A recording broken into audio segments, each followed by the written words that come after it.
Bonjour, je m'appelle Cécilia Poulain et bienvenue à cet épisode de Brave New Women.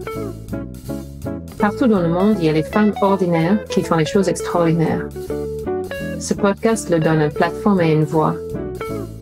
Il nous inspire tous à faire les choses qu'on a toujours voulu faire et il aide à changer l'image des femmes. Aujourd'hui, je suis absolument ravie de parler à Pauline Ekombi. Donc, Caroline, aujourd'hui, est la présidente et cofondatrice de Sportail Communauté, qui est une entreprise de l'économie sociale et solidaire. Et avant, elle était sportive de haut niveau. Donc, elle a joué de basket professionnel pendant 18 ans et elle a joué 13 ans dans l'équipe de basket française. Donc, bienvenue, Pauline. Oui, merci beaucoup, Cécilia. Merci pour l'accueil. Alors, Pauline, est-ce que tu pourrais nous parler, est-ce que vous pouvez nous parler de Sportail Communauté, s'il vous plaît? Qu'est-ce que c'est? Alors, Sportail Community, c'est connecte. Notre mission, en fait, c'est de connecter des talents sportifs de haut niveau, professionnels, semi-professionnels, avec des entreprises. Alors, la première partie de notre mission consiste à accompagner les sportifs à structurer leur projet de deuxième vie. Donc, notamment, leur projet de transition professionnelle après sport. Et de les accompagner vers l'emploi. Et la deuxième partie de notre mission consiste à accompagner et conseiller les entreprises à identifier et recruter ces talents qui sont très recherchés pour leur potentiel hors du commun. Quand je parle de potentiel hors du commun, il faut savoir que les sportifs de haut niveau, en général, développent donc des savoir-être et des savoir-faire, des expériences à travers leur pratique sportive. Et ça, tout au long de leur parcours sportif. Quand je parle de savoir-être, les fameux soft skills sont très recherchés donc par le monde de l'entreprise et donc vis-à-vis de l'entreprise, nous valorisons ces soft skills que ces sportifs ont donc développés auprès des recruteurs. Et quels sont les types de postes qu'un sportif de haut niveau auquel il pourrait prétendre dans l'entreprise? Alors, chez les sportifs de haut niveau, encore une fois, ce sont quand même derrière beaucoup d'entreprises. Enfin, il y a plusieurs sous-segments. Il y a des étudiants, il y a des gens qui sont en recherche active d'emploi, parce que tout le monde n'est pas rémunéré par son sport, tout le monde n'est pas professionnel. Il y en a aussi qui sont vers la fin de carrière. Donc, il y a tous les niveaux de qualification et ils ont de l'appétence, comme n'importe quel jeune aujourd'hui ou n'importe qui d'entre nous. Sur des métiers évidemment vers le numérique, le digital, mais il y a tous les domaines, tous les domaines peuvent les intéresser, tout domaine d'activité.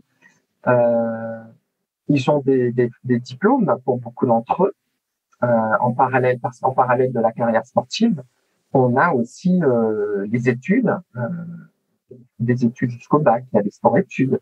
Et puis, des études supérieures. Donc aujourd'hui, il y a des grandes écoles qui ont des programmes qui s'adaptent aux contraintes des sportifs de haut niveau pendant et après leur carrière sportive.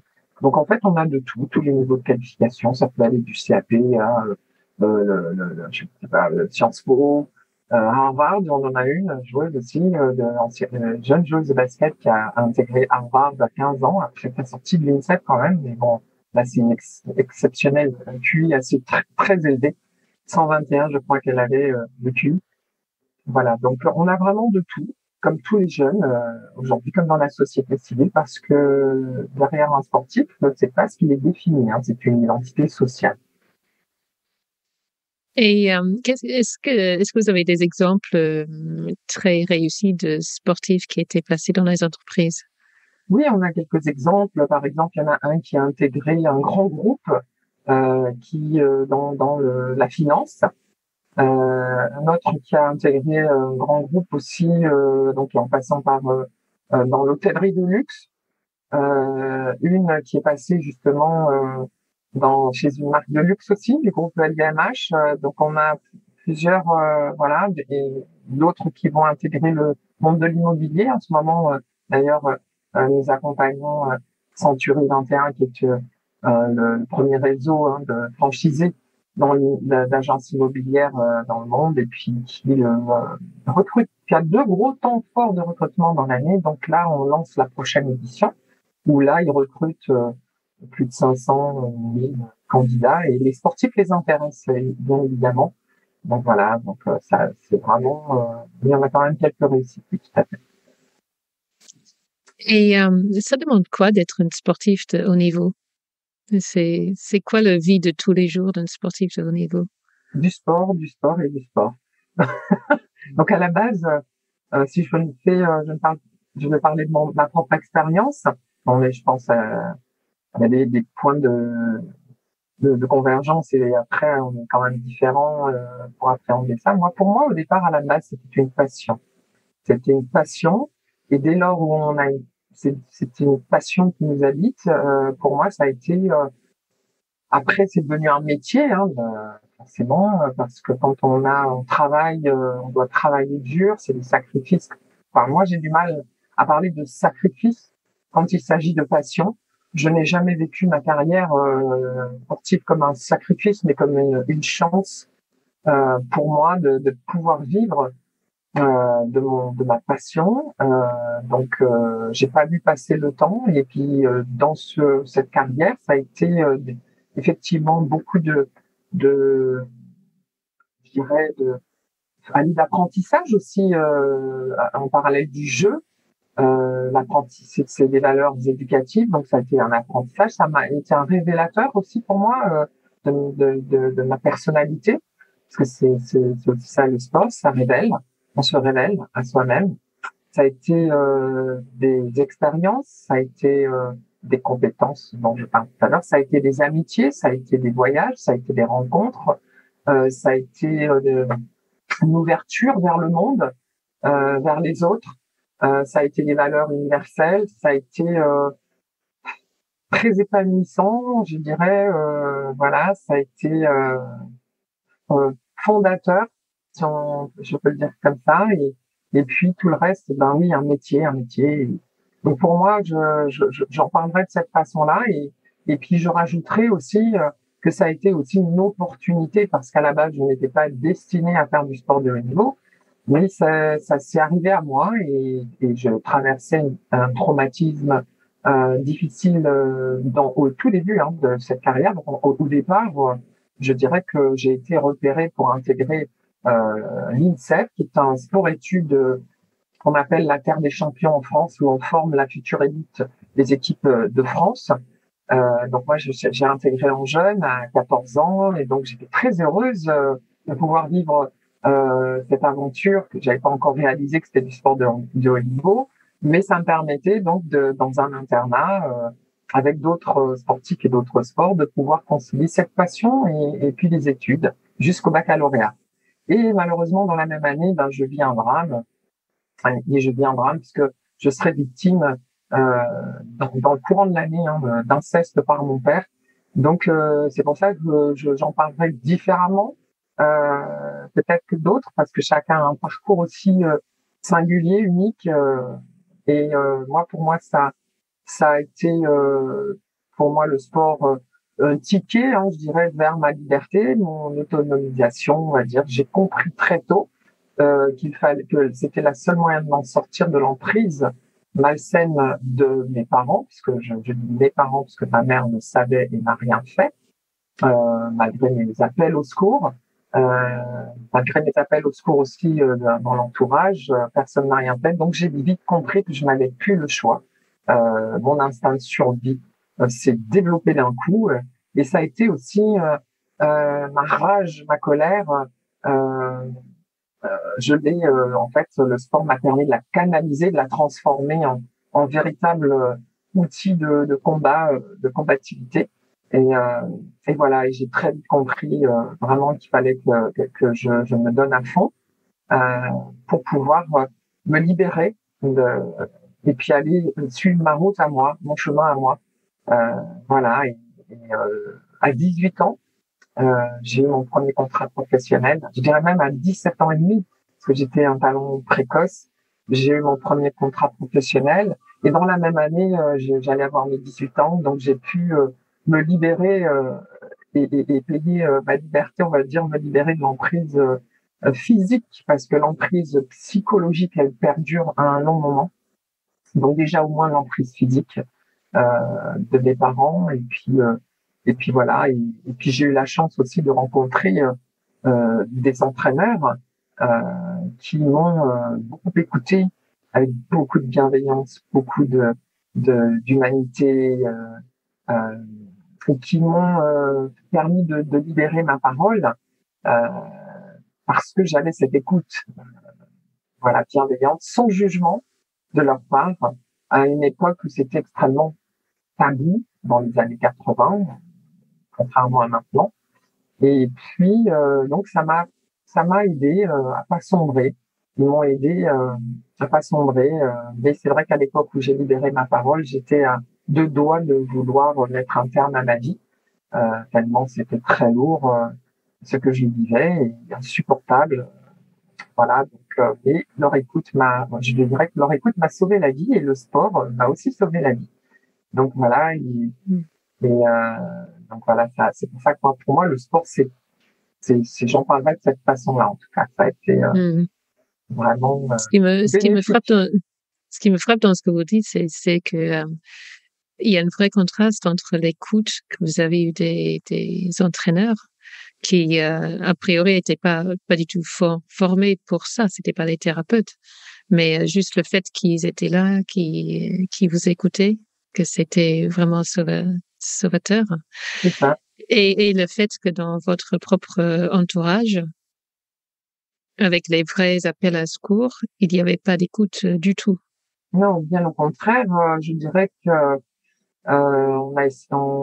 moi, on voulait m'étouffer dans mon silence. Hein. Je dis souvent m'étouffer parce qu'effectivement, le fait qu'on nous étouffe dans notre silence, qu'on nous fasse glisser insidieusement la culpabilité sur nos épaules, là où c'est le criminel qu'on va protéger, c'est extrêmement violent, c'est insupportable. Et moi, j'appelle ça un crime psychologique, un viol, tout simplement, parce que j'aime pas trop les termes inceste. L'inceste, ça peut ne pas interpeller quand on dit viol. C'est un viol. C'est un viol. Ton père te viole, ta mère te viole, ton frère te viole, ta sœur te viole. Enfin voilà, c'est un viol. Après qu'on puisse accrocher le mot incestueux parce que c'est intrafamilial. Donc moi j'ai très vite compris que dans la famille on n'est pas en sécurité et qu'on a beaucoup sacralisé la famille et que la société euh, sous prétexte que ça se passe en famille n'a pas euh, donné l'écoute à leurs enfants pour les protéger.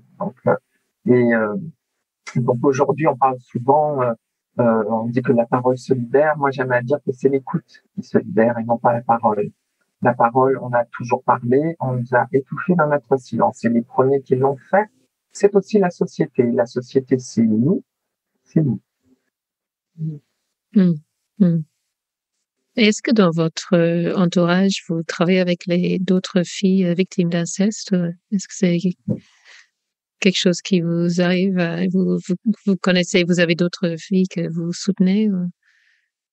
Alors, j'avoue que j'avais bien sûr que je veux faire de mon expérience, enfin, de ce traumatisme un combat. Pour faire ça, il fallait que je sois prête. J'avais encore un long chemin à faire. Notamment, mes parents sont décédés il y a quelques années maintenant, je dirais entre 4 et 5 ans à peu près. Donc ça a été pour moi libérateur. Encore une fois, le chemin n'était pas encore terminé. C'est un long chemin, la reconstruction. Il y a aussi des amnésies traumatiques euh, donc qui se sont révélées à moi de manière par bribes, parce que le cerveau il veut pas. J'ai eu beau forcer mon cerveau parfois, il voulait pas voir. C'est un moyen, c'est une façon de se défendre. C'est un moyen de défense du cerveau quand on vit quelque chose d'extrêmement violent, de violence inouïe. Et bien voilà, on a une espèce de scission entre le corps et l'esprit. Et puis là, on flotte.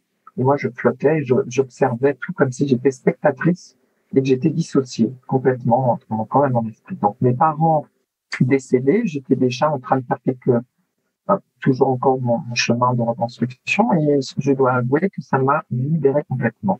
J'avais l'intention donc d'écrire un livre que j'ai commencé à écrire avec une co-auteure, une relation à moi proche, en 2020.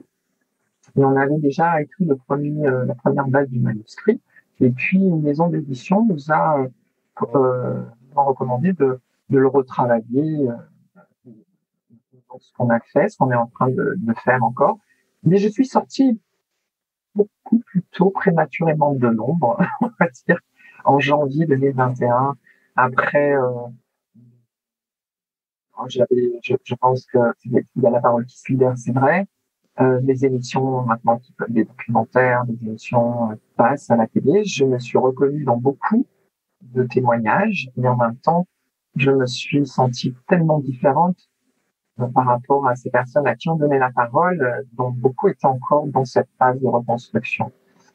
Et moi, j'avais envie de dire que je m'étais battue pour ne jamais laisser les victimes l'emporter sur mon destin, ma vie, et qui ne briserait pas ma joie de vivre et ce que je suis, même si ça a été un long combat pour en arriver là, et que le sport a été bénéfique dans son parcours de reconstruction, et j'en suis convaincue. Voilà. Donc du coup, j'avais vu comment on appelle ça, une pétition. C'est après avoir vu une pétition lancée par France Inceste en janvier 2021, où j'ai été choquée par le nombre de victimes euh, d'inceste en France. Plus de 6 millions 7, près de 7 millions, on va dire, déclarés. Non pas, on ne compte pas ceux qui sont suicidés, puis ceux qui n'ont pas encore parlé. Et 7 puis, millions. ouais, voilà. Et C'est donc, énorme. et j'ai dit, C'est une population de 63 millions. c'est 6,7 millions, hein, je crois, de victimes, en tout cas. Et quand j'ai vu ce chiffre, ça m'a sauté aux yeux. Je me dis, mais, et puis les sujets sur, euh, comment dirais-je, le consentement, euh, dans, enfin, des termes qui pour moi me choquaient parce que quand on consent pas, il n'y a pas d'âge limite de consentement à se faire violer ou pas. Dans le cas de l'inceste, 18 ans. Euh, Même dans le viol, tout simplement, on parle de viol, on parle de crime, donc il n'y a pas de consentement de rien du tout. Ça doit être interdit, totalement interdit, tout simplement. Donc en gros, ça m'avait choqué. Puis la prescription. Je parle du principe que quand on a commis un crime, on doit faire face à ses responsabilités, quelles que soient euh, que les années passent ou pas, parce que c'est aussi c'est aux victimes qu'il faut penser. Il faut arrêter d'être indulgent envers les délinquants, quels qu'ils soient, sexuels ou autres. Arrêter, parce que en attendant, c'est les victimes qui subissent violence sur violence. C'est-à-dire le fait de simplement de toujours être à l'écoute et de comprendre les indulgences avec le délinquant, on en oublie que notre rôle, c'est quand même de protéger les victimes et encore plus nos enfants. Mmh. Voilà. C'est notre avenir quand même. Donc, je suis sortie, comme je vous le dis, prématurément, et c'est à partir de là que ça a accéléré mon combat. Donc, oui, je peux pas dire que je finis d'écrire mon livre en parallèle du développement de ma société. Je ne veux pas dire que j'accompagne précisément, mais je suis proche de l'association Fight for Dignity, je sais pas si ça vous parle. Voilà, donc je suis proche d'eux, et j'ai d'ailleurs été mise en relation pas plus tard qu'hier pour échanger avec eux, pour voir dans quelle mesure je peux partager mon expérience avec toutes ces femmes qu'accompagne Fight for Dignity. Ces femmes qui ont été brisées par des violences en tout genre, violences conjugales, sexuelles, voilà, et qui se reconstruisent, qui dans leur parcours de reconstruction, il y a le karaté. Alors, ça a été mis en place par une grande championne de karaté qui s'appelle Laurence Fischer, qui est chère, que j'apprécie énormément d'ailleurs, pour ces combats-là. Mmh. Mmh. Et est-ce que trouver la paix avec ce qui s'est passé, est-ce que ça passe par le pardon? ou pas du tout? Franchement, Non, je- pas du tout. pour moi, c'est pas à moi à pardonner. Mhm. Je suis pas, j'ai jamais compris, soi-disant que si on pardonne, si on devait pardonner, c'est pour être en paix soi-même. Moi, je suis très en paix avec moi-même. Et pour moi, c'est à mes parents de me demander pardon, Mhm. pour que je puisse leur pardonner. Mhm. Pour qu'on puisse pardonner, pour que l'autre fasse le pas. Et je crois en la rédemption, même si j'ai pas d'éducation religieuse. Je pense pertinemment que ça arrive que des personnes prennent conscience si on les accompagne, parce que les gens qui commettent ce genre de crime sont des malades, qu'il faut peut-être accompagner avant de les mettre en case. La case prison directe, je ne pense pas que ça soigne. Donc, je ne pense pas que ce soit la solution ultime. Peut-être s'il y a vraiment plus. Je pense pas que ce soit la case prison, en tout cas, qui soit la bonne réponse. Je pense que c'est un soin, faire prendre conscience à ces personnes-là des crimes qui sont commis.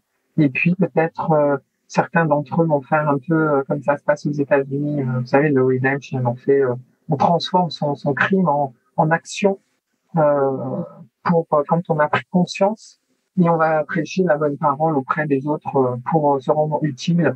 Voilà, pour moi, ça, je crois beaucoup plus à ça que le pardon. Pas à pardonner. C'est pas à moi à Mhm. pardonner. Donc ça n'a pas, oui, ça n'a pas de sens pour vous.